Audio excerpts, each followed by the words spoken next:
Hello, my special little friends. How are ya? How you doing? I've missed ya.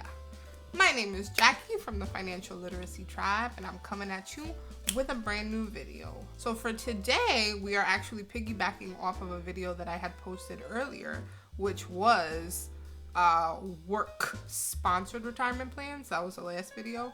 So for this video, we're talking about non-work sponsored retirement plans. And I think that this video is super important because I feel like a lot of people automatically assume that within regards to saving for retirement, you have to go through your job, or it's like your job's responsibility to take out a certain amount or something like that, or like the majority of the burden falls on your job. But that is just not true, friends. That is just not true. According to a study by Northern Mutual from back in 2018, approximately 21% of Americans have no retirement savings whatsoever. Nothing set aside. Additionally, 10% of Americans have less than $5,000. A third of baby boomers, which would be about 33%, have between $0 and $25,000 put away for retirement.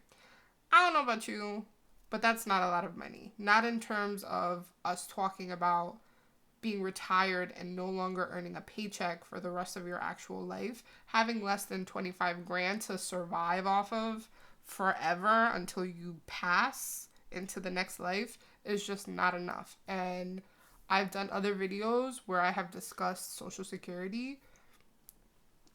Not something that I personally would depend on in terms of getting my bills paid or whatever. It's just not enough.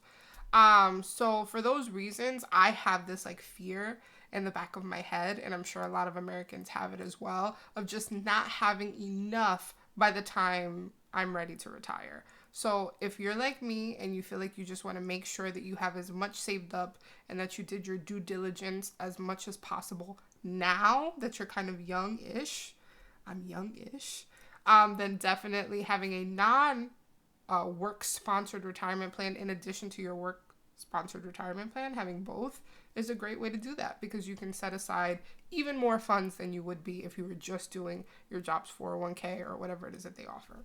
So that's the first reason why I think it's a great idea. The second reason is for tax reasons. I had talked about this in my last video, but if you have a regular work-sponsored 401k, just like a regular old 401k, not a Roth or anything like that, there's a tax benefit to it now while you're making contributions towards your plan. The government is not taxing me on it.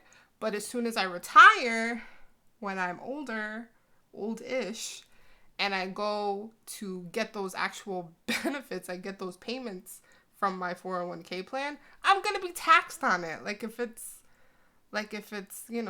income, I get taxed on it.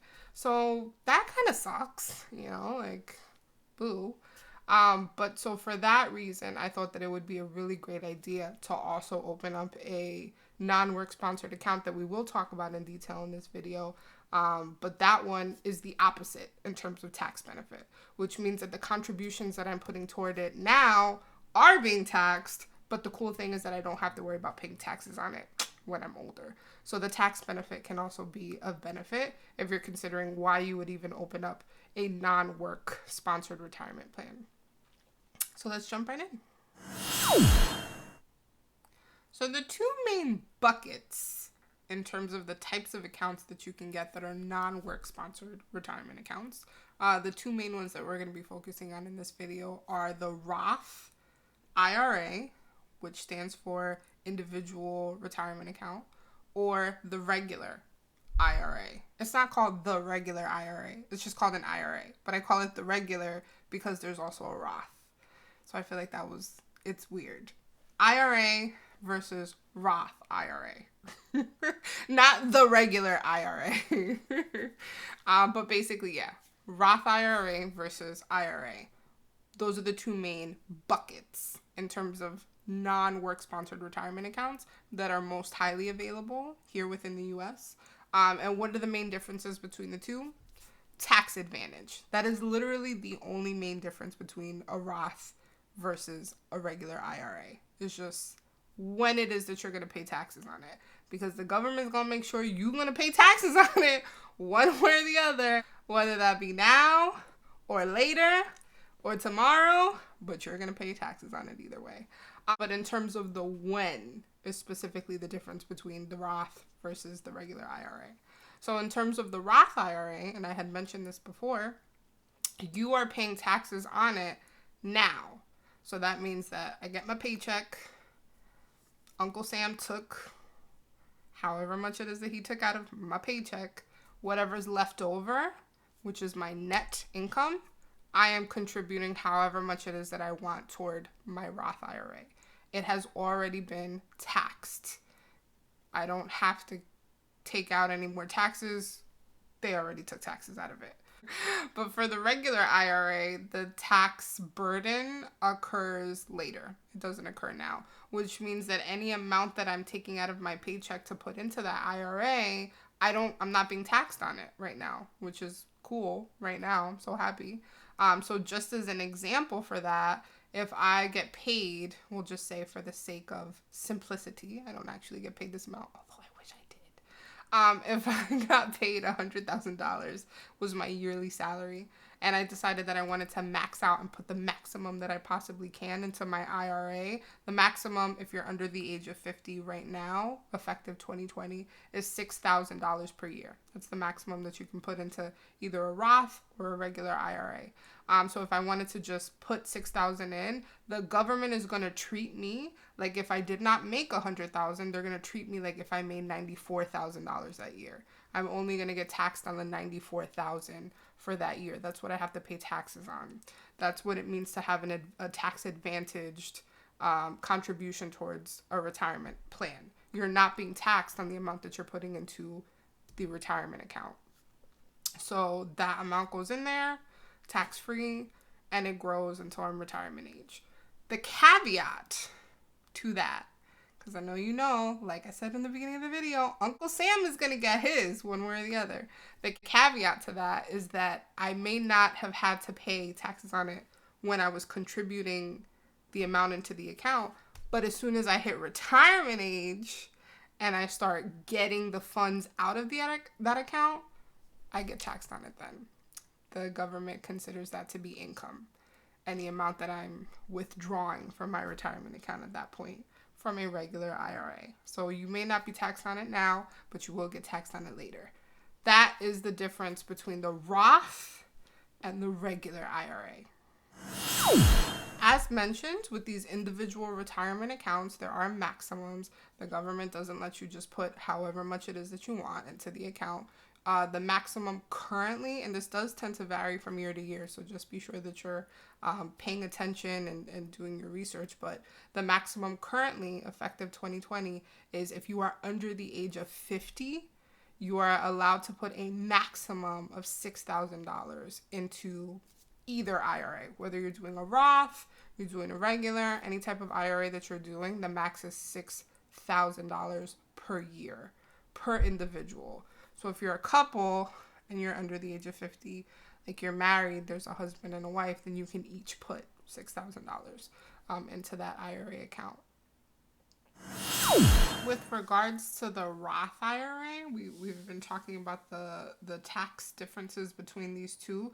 The cool thing about the Roth is that since you already paid taxes on the amount that you've been contributing into your Roth IRA, if you decide that you want to withdraw the money that you have contributed toward that Roth IRA, you get to do so without incurring any type of taxes or penalties. So even if I'm not at retirement age yet, and I decide that I could really use the money that I put into that Roth, I can go ahead and withdraw that, and I'm not going to incur any type of penalty, and I'm not going to have to pay any taxes on it because hypothetically, I already paid taxes on it when I was putting it into the account. So that's another benefit in my opinion, and that's the reason why I have a Roth IRA as opposed to a regular IRA.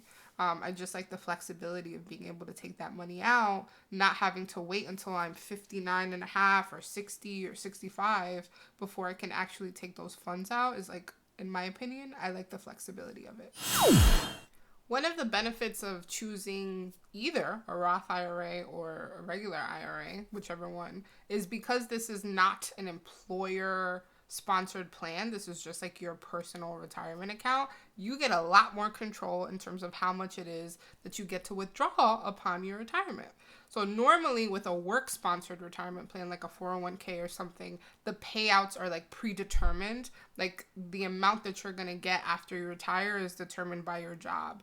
Sometimes they have like an annuity, or it's structured in some way that you only get a specific amount on a regular basis sometimes. But with this type of plan, since it's your personal retirement account, once you retire and you hit that age, right now the age is 59 and a half, you can take out the full amount, you can take out a portion and leave the rest in there to continue to grow. The options are endless, and it is literally just up to you. You can do whatever it is that you want to, as long as it's legal. So that's the benefit with this type of personalized, individualized retirement account versus going with like a work-sponsored plan. And guys, that's gonna do it for me today. I find these types of retirement conversations with you so enjoyable and so interesting.